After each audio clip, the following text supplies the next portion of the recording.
Hi. Good afternoon everybody, everyone in the whole world, mga katawan. Ayan.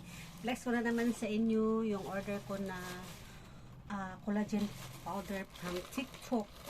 Ito yung dalawang items na order ko na pay by Trinigami. Pang ano daw niya to, pang gift niya sa birthday ko. Siya ang magbabayad.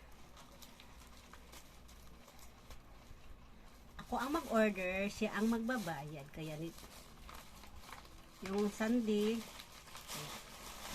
binigyan niya ako ng pambayad. Itong dalawang order ko lang naman. Yung Glutathione C at saka itong collagen powder. Ayan, diba? Pampa-beauty glowing skin. Ayan, ito na. Si collagen powder 500. 250 grams lang pala. 499. Ayan. Ano na to sa shipping fee? Apil na siya sa shipping fee yung 4,999. Ayan. Ito lang naman. Salamat, Trinigami. Gusto talaga niya maganda yung mama niya. Kaya hanggang dito na lang po. Bye. Love you all. Bye-bye.